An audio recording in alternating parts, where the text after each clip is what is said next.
up, guys? Today is the start of an amazing adventure, but probably one that's gonna hurt my financials quite a bit. So you know, I'm into racing, and I've been thinking about buying a race car for the longest time now, and I think I'm finally gonna bite the bullet and buy this E46 323 CI. Today, September 1st, 2023, is the first day I start this project and potentially buy an E46. So yeah, we're about to pull in now. Well guys, here she is. Probably go for a little test drive.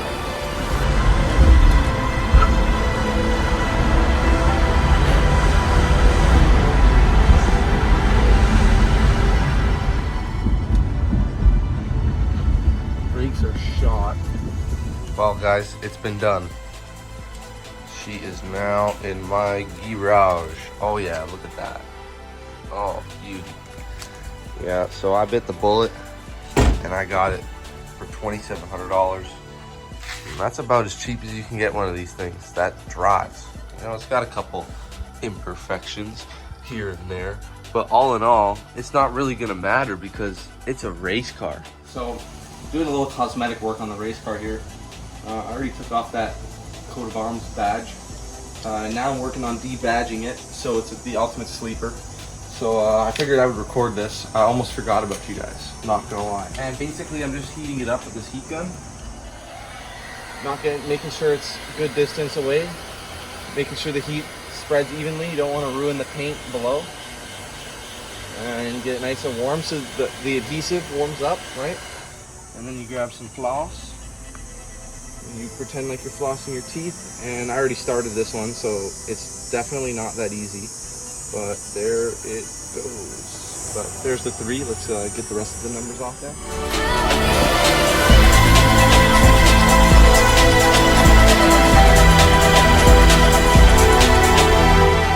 Now this is super simple to get on. I'm going to show you what you need.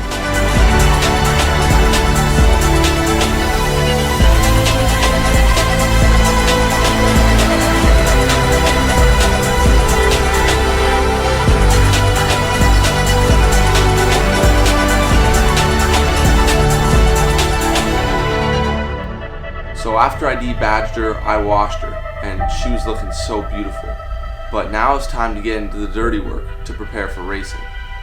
The car needed some upgrades to the brakes, but before we could do any of that, we had to get our second race car together. Let me introduce you to Merlin. Yo, this is Merlin, everyone. The genius behind all these builds, bro. Yeah. Merlin runs King's Automotive, and he's head technician for Hibel Racing. Now our first priority was getting this engine in this 1993 Type R EG. With our tuner being pretty busy, shout out to Tuning by Nick, the only appointment we could get was super last minute, and we only had 24 hours to get this engine in. The craziest part is, we've done it once, so we could do it again. I wanna heal, I wanna feel what I thought was never real. I wanna let go of the pain I felt so long. Erase all the pain till it's gone. I wanna heal, I wanna feel like I'm close to something real. I wanna find something I wanted all along. Somewhere I belong. Somewhere I belong.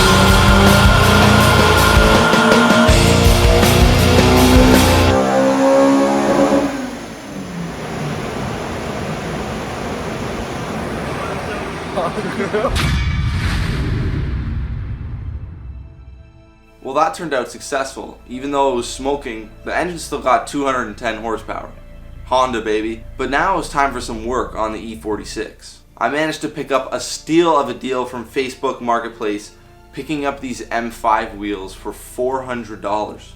Now the tires I bought to run were very cheap, $150, but they were totally worth every dollar of that. I got the Dunlop Sport Max Pros.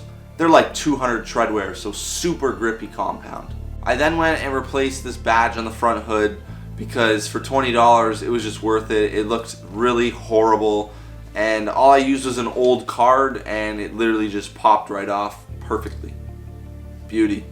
And while waiting for Merlin to arrive, I swapped out the engine oil for Motul 8100 racing oil, perfect for high revs and all the abuse that I was about to put through on this car. When he arrived, we worked on the most important part of racing, and that's the brakes. Now my plan was to replace all the brake lines with StopTech stainless steel braided lines, but I had a serious problem with rust in the rear, and I didn't want to break off that bolt and not have brakes, so we just left it there and prayed for the best on the stock brakes. For the pads though, I swapped them out to racing pads, StopTech as well, and I had to replace the rear rotors with Zimmermans, but the fronts were already, not sure what they were, but they were good.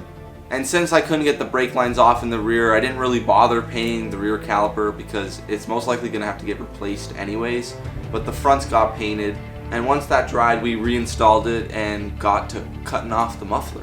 Although it didn't do much for sound, I still installed a Flowmaster Super 44 just to give it a bit more presence out on the track. And the next day we went and got a trailer from U-Haul, picked it up, brought it to the house, and loaded it up and got ready for racing.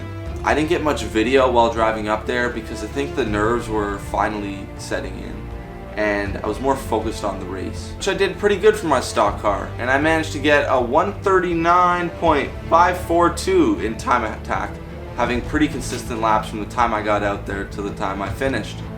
This time would still put me in very last place on the grid, which meant I started at the very front of the pack for max attack.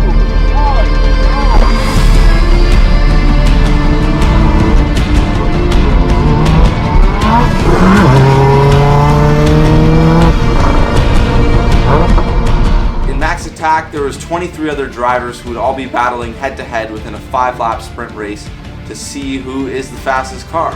Now the fastest cars get handicapped, and I mean they're like a minute behind me and I'm at the front, so you could imagine how that feels. It's almost as if I'm a pace car up there with 170 horsepower.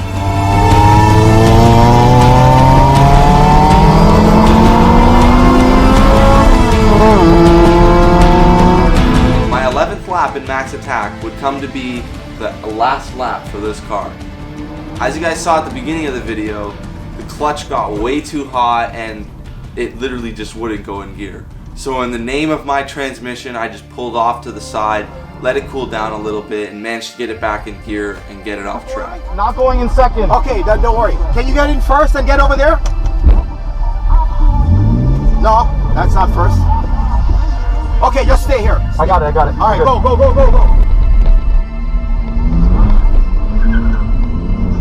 Although it was heartbreaking, it was time to head back home and rip it all apart and start from the very beginning and see where it went wrong.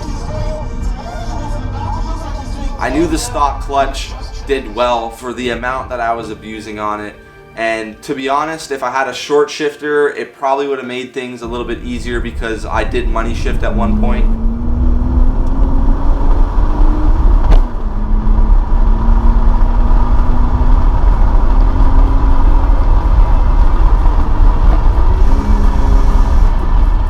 Going through corners and shifting is not very easy when there's a long throw at all.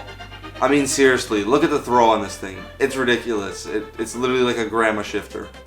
So now it's September 21st and I'm here in my garage with a 330i motor. Would you believe that? Now this is the motor that I'm gonna tear apart right down to the bare bones, make a turbo racing motor and slap it in this poor E46 that just wants to die. And if you guys want to see that, you gotta hit the subscribe button, because where else can you find real life racing and sim racing on one channel? I don't know, it's hard to come by, I think. So anyways, if you enjoyed the video guys, make sure you give it a like. And yeah, I hope you enjoyed. So have a great day. Peace out.